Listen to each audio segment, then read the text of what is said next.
high ones. You know, I've done whole cars before off using this whole principle right here. You had a question? So you said go to Weekly Bank, the 1,500 CD. When you say get a $1,500 CD, we have to have $1,500. Yes. Yeah, but you only have to have it for a couple hours. See, you can borrow $100 from 15 people. Yeah, you know, you can take your whole 2-week check and go in there and do it, and they're going to give you $1,500 back, and then you go on your way. And here's another thing. I understand that sometimes people don't have $1,500 all at the same time to do something like that. Me and my business partner David allow people to use our $1,500. Okay, and so you could everybody in here, not at the same time, can do this next week. If you don't have the $1,500, that's how safe it is. If I go into the bank and say, hey, take my $1,500 and put it into a CD, and she's going to borrow against it, and just when she borrows against it, take my money and put it back in my account, all it's doing is cycling right back into our account. So the main thing you have to make sure that you can do is pay the $131 a month. The CD is not ours, it's not in our name, it has nothing to do with us, you just used our money to borrow off of, but you can borrow, you know, $1,500 off your own. The main thing is make sure you can afford the monthly payment. Now, what you have to really think in your brain, though, is I'm putting $131 in savings every month. Everybody has gotten the example where they finish paying for a car, or they get down to where they almost finish paying the car, and then they go, ooh, I got an extra $400 a month now. And what this does is trick you into always having the payment. You're always putting money away, always putting money in savings. And you can do these for anything over $1,500. So if you got $1,700 and you're going to go buy you a sofa set for $1,700 and you got the cash, what should you do with it? Put in a CD, borrow against it for how many months you want to go so the monthly payment is affordable to you, because you control that. You can go 1 year, you can go 2 years, you can go 3 years, however long you want to go. And then literally, if you had a $2,000 credit card, you could take the $1,700, use the credit card to buy the sofa, and then use the $1,700 to pay the credit card. So you just got to kind of use your imagination when you're doing some of these things. And so when you do this, when you're buying something like a sofa or something like that, if I'm paying 12 payments, let's say $150 a month for 12 payments, at the end of the 12 payments, now first of all, I own the couch, right? Most people, by the time they finish paying the couch, it's time to get a new one. And they never owned it. I mean, we think we own things, but we really don't own them if they're financing them. So I owned it when I bought it. Now I'm paying this $1,700 back to my savings account. At the end of 12 months, I got $1,700 and a sofa. To me, that feels like I'm winning something. You know, same thing for a car. If I put $30,000 in a CD and borrow, because sometimes people get big sums of money, especially during tax time. If I put $10,000 into a CD and borrow $10,000 off of it and go buy me a car for cash and take that $10,000 out for 4 years, by the time I'm finished paying the 4 years, I got $10,000 plus a lot of interest over 4 years, and I got the car. So I can buy me another car with it. We call it in our budget program, we call it a car replacement budget. So when you're finished paying a car, you should start putting money into a savings account using this kind of concept here, so that you also build credit, but also you're building for the next car that comes up down the road. If your car is paid for, you don't want to keep financing cars the rest of your life. You want to save money every month so that when you're ready to get a car, you have the cash there to use this kind of concept. So everybody got that one? Now that's one. Then you got Tesh. Tesh has a $1,000 CD. They have a $1,000 CD. Same thing. Put the $1,000 into the CD, borrow $1,000 against it. This one's about $90 a month. Somebody said they got one of these? I did. How much is your monthly? Yeah, I think it was $83. So 83. 83, whatever. 97? Okay. So it's a $1,000 CD. You pay it over 12 months. Now you're less than 220 bucks between the two. So again, if you do two of them, make sure you can afford the $220. Again, they're going into savings every month. So all you're doing, you got to get out of the thinking of, I can't afford to make that payment. You can't afford not to put money in savings. You got to put money in savings. Then Key Point's got one. Key Point has a $500. This one's a savings account. Let's say you decide you want to buy a riding lawnmower, and the riding lawnmower costs $500. You don't have the $500 to do it. In our budgeting system, you would create an envelope called riding lawnmower. and then you would figure out how much money every month I got to save to be able to get this riding lawnmower. So then you'd save whatever. Let's say you save $100 a month for 5 months, and you can buy the riding lawnmower now. Take the $500, put it into a savings account, borrow $500 against it. You got the lawnmower, and you're building credit history. So you have enough different accounts here that you can use it at every level. Now, is this going to work for every bank? Everybody's got CDs, right? But if you try this at Chase, you're going to get turned down. Yeah. If you go to Hancock or if you go to Regions, you're going to get turned down. Because they don't do it the same way that these three banks do it. So a lot of times people will take this and they go run to their own bank and do it. If you put $2,000, well, Chase just told me yesterday they went up to $5,000 now. So their minimum is $5,000. But let's say you had that and you put $5,000 into a CD at Chase and then you say, hey, I want to borrow $5,000 against it. And then they pull your credit and turn you down. Where's your $5,000 at? If you close that CD out, what's going to happen? Penalties. Now you lost some of your money in your $5,000. So don't go run out and try and do that without asking a couple questions. You can do it at your banks, okay? But remember, part of your credit score comes from a mixture of having different credit. You don't want to always have just your bank, just your bank, just your bank. It's good to have different banks because then it looks like, geez, everybody's giving this person money. Key Point, Capital One, Orchard. I'm trying to get an understanding of what you're saying because you brought up something about Chase because I did that one time with Chase and they didn't really do nothing with credit. I borrowed $2,000 more money and it was like. It's not immediate. Remember, it's a mixture of everything that you're doing here. I have 42 different Whitney Bank loans.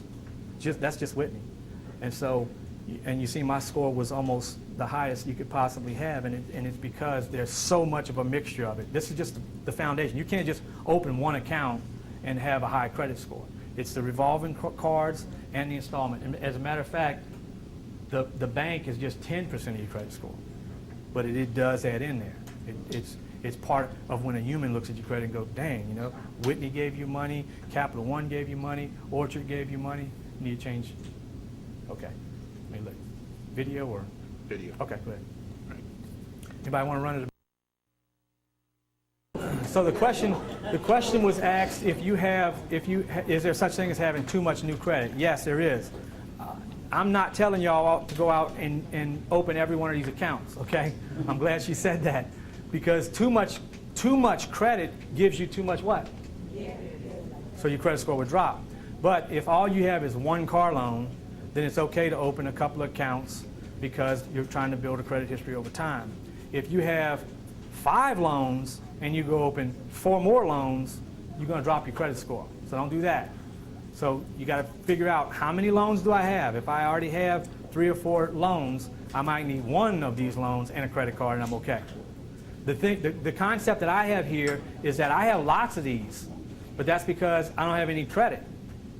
I'm not in the world of financing things all the time. This is what I do. So when you look at my credit report, you see me using strategies to keep my credit score high because I'm not out borrowing money.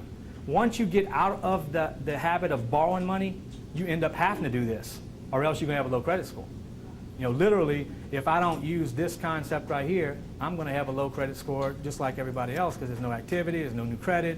So I just give the illusion that it's there. So eventually, if you use the budgeting DVD, you'll be at a level where you're never using credit anymore. Credit's bad. You might be able to get a car faster than me, but when I get a car, it's mine.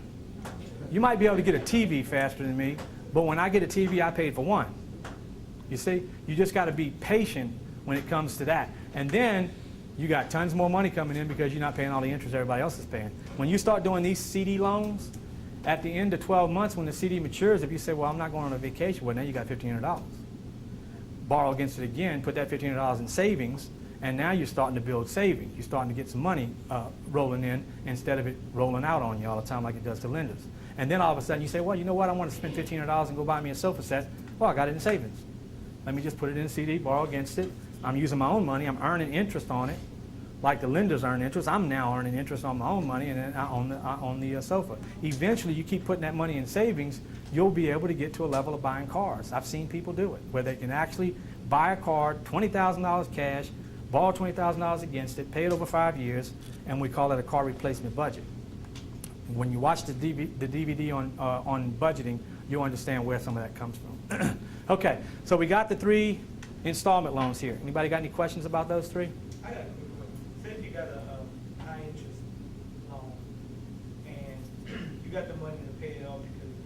Yes. What you want to do is take the money, put it into a CD, borrow against it, pay the loan off, get you out of the high interest, and it converts it over to a major lender. Yeah.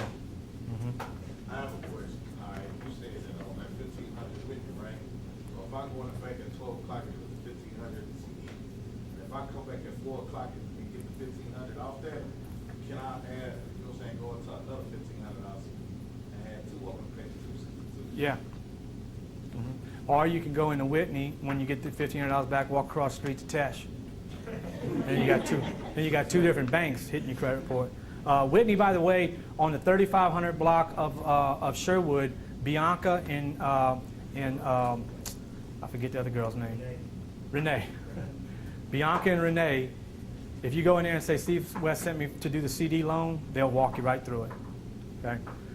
Tash, we don't have anybody over there because the guy quit the job over there, but Tash right across the street from him. No question. When it hits you a negative impact, if I pay that loan, close that loan out? No, because you're opening another one. And you're getting rid of the debt, and then you're going to incur it on the other side, but you're going to have new credit, and you're going to have a major lender. With Whitney, can you call in and just give all of the information, they can have everything set up for you? You- You knew that? You know that? Are you telling me or asking me? I did that. No. Okay. Okay. So she's saying Whitney will allow you to give the information over the phone now. Tesh too. Okay. With the $500 at Keep-On, are you actually said Keep-On does savings? $500 savings loan at Key Point. They do a savings loan where it's not a CD. You're not. You, $500 savings? yeah. I only use this one for little bitty things though. It's not something, you know, if you do the 1,500 or 1,000, that's good. I was just kind of giving you an idea. Even if I want to use my 500 to build credit, I still can do it because this is a little bitty loan. Anybody got any more questions? I have a question. No, you said the 1,000, I got it late, I apologize. Okay, I want to buy my husband a ride on, so what I can do is just take that $3,000 for the tank, put it in there. Then, he buys the CD, take $1,000 for about a lawnmower, so I'm trying to pay. And then pay your payments back. Yep. Anything at any range. Now, some of y'all might have tax money left. It's a good idea to do now. You know, what people do when they get their tax money is they end up wasting it. If you put it into a CD and borrow against it and waste it, at least you're paying monthly payments back. You put money in savings, and you'll get it back at the end of the year.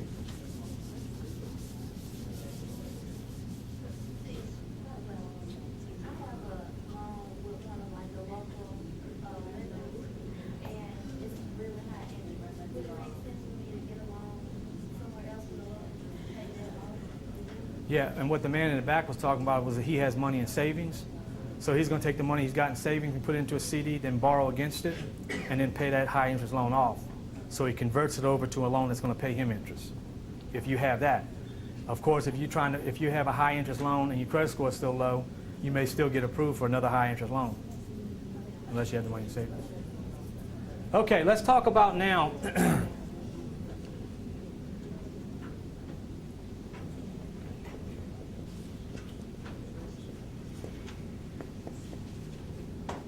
$15% of your credit score comes from what they call a length of history. A length of history is how long something's been open. It's always going to be affected by a revolving credit card. Length of history is what you know, the first time you open a credit card, and if you got, just imagine this, if somebody's got a 620 credit score and they've had a credit card open for 5 years, what's the score going to be if a person's got the same credit but they've been having a credit card open for 15 years? They're going to have a higher credit score, right, because they got 15 years of free throws, more free throws, so they're going to have a higher credit score. Length of history is when you open that credit card to today's date. So it's every month, every payment, all the money, all the activity, all that you've had over the term of that loan. Piggybacking is something that mortgage lenders started using about 20 years ago. Piggybacking is where, you know, anybody ever co-signed for somebody a loan? That's piggybacking. Or if somebody's co-signed for your loan, that's piggybacking. And the thing about piggybacking is that if the person that you co-signed for don't make the payment, it affects your credit. But on credit cards, it don't work that way. if you're piggybacking on somebody's credit cards, the whole history reports to your credit bureau, but the negative history of their other parts of their credit doesn't report to your credit bureau. And if they pay late on that credit card, you can get it taken off your credit bureau. Unlike if somebody pays late on a car, it's reporting to both persons' credit bureaus, and you can't take it off like you can a credit card. Okay? So piggybacking is, how many of y'all's got Capital Ones? Everybody in here that's got a Capital One can authorize somebody to piggyback on your credit card. So all you're doing is going to a website and you're telling your Capital One credit card, I want to let this person be authorized to use my credit card. And then that credit card history is going to report to the other person's credit report. So if I've had an account open for 10 years and I authorize somebody to use my credit card, my entire 10-year history reports to that person's credit report. Okay? You got me so far? So what happens when 10 years of credit history hits my credit report? I get 10 years of payment history, indebtedness. I got a major another lender. It's not new credit, but I've just affected the one part of credit score where you couldn't affect, which is payment history. Question regarding authorized user. Does that mean that the other person's social has to be given? Uh-huh. Okay. Yeah. Because I know when I was in the mortgage business, they stopped letting us use the piggyback system. How long ago was that? 2008? I got out in '09. Okay. But There they was a stopped time. letting us use Piggyback. the piggyback system, for mortgage loans. I don't know how, for anything else, but they stopped letting us use it because they said that, it wasn't really. That person's credit. honest, right. Yeah. What happened was Congress, during a certain time, and it was during that last big hurricane we had, I think Gustav, was it? And that was around that time. They stopped it for a term because consumers all across America were taking and getting cards put in their credit reports, and their scores were skyrocketing up 200 points overnight. Somebody would be a 620, and all of a sudden they'd be a 720 or an 800 credit score overnight because somebody else's history reported in their credit report. So credit card companies want to be unfair with their practices, but they don't want consumers to be able to do something like that. So for a time, about a year, piggybacking wasn't available. You couldn't do it. Congress was trying to get laws changed, but they couldn't do it. So it came back in about the middle of 2009, where people can now have cards added to their credit report, the whole history reports, and so Congress couldn't stop it because it's fair. You can't tell somebody they can't co-sign somebody's credit card, but they can co-sign for a car. It's my credit card, and if I want to co-sign somebody to it, I can co-sign somebody to it. It doesn't have any negative history indications on each person. In other words, if somebody makes you an authorized user of a credit card, you have no responsibility to the credit card. You can't control the credit card. You can't call up their credit card company and say, hey, I need to get me another credit card. So it doesn't hurt you, and it can't hurt them. The only way that it would hurt is if somebody made you an authorized user of a $1,000 credit card and it was maxed out to $1,000, what's going to happen? It's going to ding your credit a little because it depends on how long they've been using it. Payment history is going to play on one part of it. There are companies